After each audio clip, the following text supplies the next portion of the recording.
¿Qué tal? Muy buen día. Estamos a 25 de junio de 2025 y estas son las noticias de hoy que me gustaría resaltar.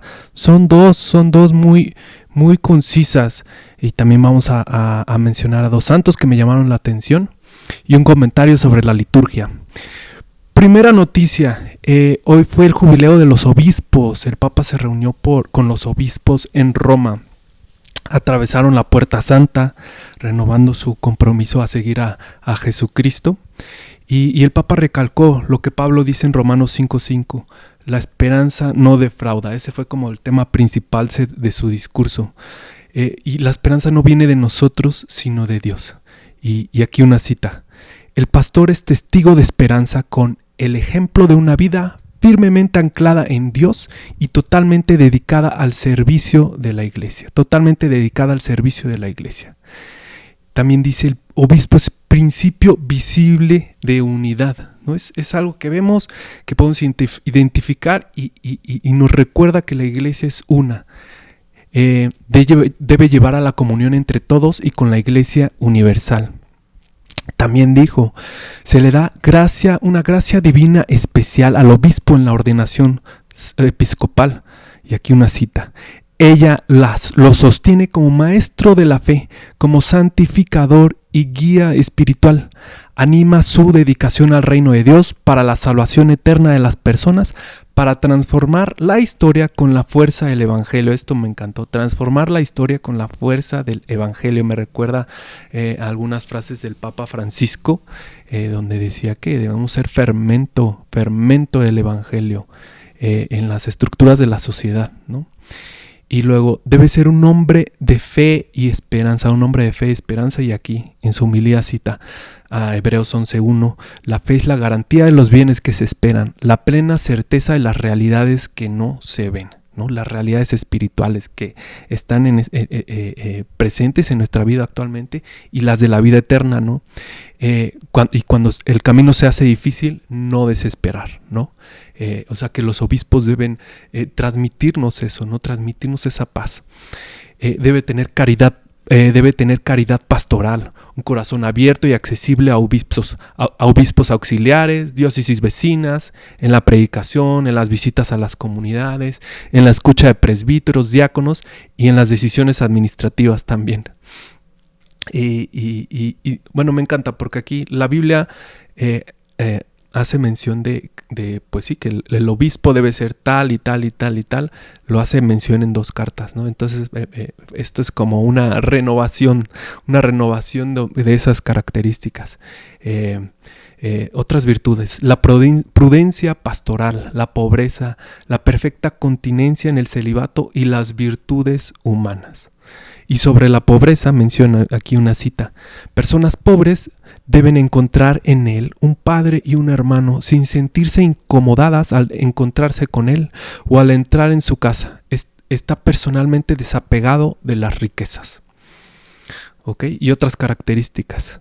Lealtad, sinceridad, magnanimidad, la apertura de mente y de corazón, la capacidad de alegrarse con los otros con los que se alegran y sufrir con los que sufren, y también el dominio de sí mismo, la delicadeza, la paciencia, la discreción, una gran propensión a escuchar y al diálogo y la disponibilidad al servicio. Y ya por último, que cada sacerdote sin excepción pueda experimentar la paternidad, la fraternidad y la amistad del obispo. Entonces, bueno, o sea, me pareció muy importante esta cita que tuvieron los obispos con el Papa, este jubileo de los obispos, y pues mensajes así muy claves, así como que yo espero que animen a nuestros obispos, que les recuerden para qué están ahí, que les recuerden su misión, y bueno, oremos por ellos.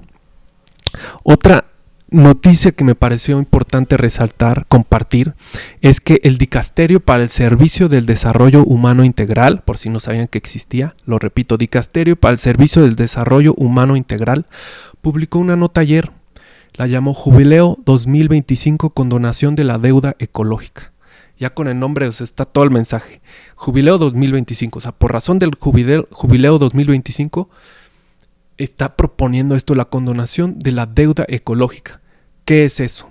Ok, debemos saber que existe una deuda bueno, y esto lo han reconocido economistas, sociólogos, historiadores. Existe una deuda de países en vías de desarrollo bueno, esto no es por los historiadores. Existe una deuda de países en vías de desarrollo, o sea, los países en vías de desarrollo les deben a las economías industrializadas, o sea, tal cual dinero, ¿no? Pero, y esto es lo que ahora sí los historiadores, economistas, sociólogos han reconocido, los países más industrializados han sido responsables de la mayor parte de las emisiones de gases de efecto invernadero, ¿no? Esto es estudiado, esto lo sabemos. Número 2, han construido su prosperidad también mediante la explotación intensiva de los recursos naturales presentes en los territorios de los países en vías de desarrollo, a menudo en detrimento de las comunidades y de los ecosistemas locales. Entonces, número 1, emiten la mayor parte de las emisiones de gases, y aquí voy a poner estadísticas después. Y número 2, pues hay una historia de explotación intensiva de los recursos naturales, de los países del norte a los países del sur, que prácticamente así se divide los países en desarrollo con los que están en vías de desarrollo. Entonces, aquí el documento explica, esto les da un crédito ecológico, así lo llama, que debería compensar de alguna forma, ¿no?, la deuda que tienen estos países. Entonces propone una reestructuración de la deuda, una nueva arquitectura financiera, que sea económica y medioambiental. Entonces, aquí, como para aterrizar más su idea, y esta es una cita, es importante destacar que, aunque muchos países en vías de desarrollo ya enfrentaban situaciones de deuda insostenible, incluso antes de la pandemia del COVID-19, o sea, ya debían. Pero desde entonces la combinación de la crisis pandémica, climática, inflacionaria y de los conflictos ha agravado esta situación. O sea, se endeudaron más de unos pocos años para atrás al momento. De acuerdo con datos de la UNCTAD, entre 2004 y 2023, la deuda pública de los países en vías de desarrollo se ha cuadruplicado, pasando de 2.6 billones a 11.4 billones de dólares. O sea, en los últimos años ha crecido, se ha cuadruplicado. Y entonces aquí el dato importante, casi el 80% de las emisiones históricas acumuladas procedentes de combustibles fósiles y del cambio de uso del suelo provienen de los países del G20, siendo las mayores contribuciones de China, Estados Unidos y la Unión Europea. Mientras que los países menos desarrollados, los del sur, han contribuido con solo un 4%, o sea, imagínense, 80 contra 4. Y entonces aquí otra cita que tiene que ver con las cadenas de producción, con la materia prima. Hay ecosistemas enteros que se ven comprometidos a satisfacer la demanda de las cadenas de producción que abastecen los mercados de los países más prósperos, que siguen obteniendo los principales beneficios económicos. Entonces, o sea, las cadenas de producción de estos países desarrollados están afectando el coste ambiental, o sea, el coste ambiental y humano recae sobre las comunidades locales. Esa es la afectación, ¿no? O sea, obtienen los recursos, obtienen los mayores beneficios económicos y afectan, hay un coste ambiental que no se está considerando. Y entonces las consecuencias son escasez de agua, pérdida de biodiversidad, contaminación, desplazamientos forzados causados por fenómenos climáticos extremos y por el progresivo deterioro de los ecosistemas, afectan especialmente a las comunidades del sur del mundo, que ya enfrentan importantes vulnerabilidades estructurales. ¿Ok? Entonces, pues me parece padrísimo que este documento se publique en este año, en el jubileo 2025. Y entonces el mensaje es,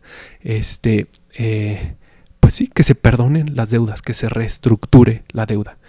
Y esto no es nuevo, se está pidiendo desde el jubileo del 2000, hace 25 años. Y esto no es, en resumen, no es un acto de caridad, sino de justicia. Es lo que propone la Iglesia. Bueno, ya pasando a las dos noticias, me gustaría destacar a dos santos. San Próspero de Regio, con doble G, Reggio, no sé cómo se pronuncia. Nació en 403 después de Cristo en Francia, bueno, lo que hoy se conoce como Francia, y murió en 460. Fue un gran estudioso de San Agustín, era laico, pero fue secretario del Papa León el Grande, el primero. Trató de luchar contra las herejías del tiempo y enseñaba sobre la fe, ¿no? Entonces me pareció padre su vida. El segundo es San Moloch de Mortlach. No sé cómo pronunciarlo. San Moloch de Mortlach. Y curioso porque hay un dios pagano que se llama Moloch, pero este es un santo. San Moloch de Mortlach. Nació en 530 en Irlanda. Era parte de la nobleza. Trabajó con los misioneros de Escocia. Fundó monasterios. Y dicen que, o sea, la cantidad de monasterios que fundó suma hasta 100, ¿no? Pues que son bastantes. Entonces, pues recordemos que la fundación de monasterios, pues en esos tiempos era pues parte importante de la evangelización, ¿no? Donde se formaban comunidades de hermandad, de estudio, de crecer en virtudes, de conocer a Dios. Y muchas veces llegaba un ermitaño, se instalaba en un lugar, la gente empezaba a seguirlo, a interesarse por su vida y formaba seguidores y se formaba un monasterio, ¿no? No fue el caso de Moloch, pero los monasterios pues tuvieron mucho impacto en estos tiempos. Y ya por último me gustaría destacar algo de la liturgia, ¿no? Hoy en México se leyó en la primera lectura una narración de una alianza que hace Dios con Abraham, donde le dicen, tú vas a ver las estrellas del cielo, ve las estrellas del cielo, así va a ser tu descendencia, ¿no? Y le prometió unas tierras, ¿no? Y posteriormente Dios le pidió a Abraham que llevara ciertos animales, hiciera un sacrificio, que hubiese derramamiento de sangre, ¿no? Y con eso selló la alianza. Entonces, pues nada,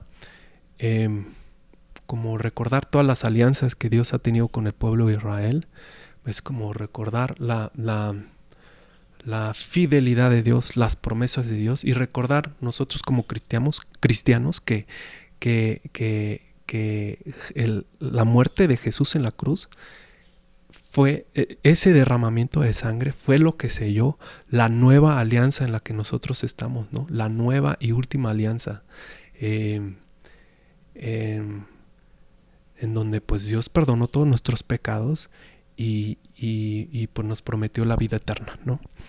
Pues nada, así cerramos las noticias del día de hoy, 25 de junio de 2025. Síganme, denle like, compartan, y pues un gusto estar aquí. Buen día.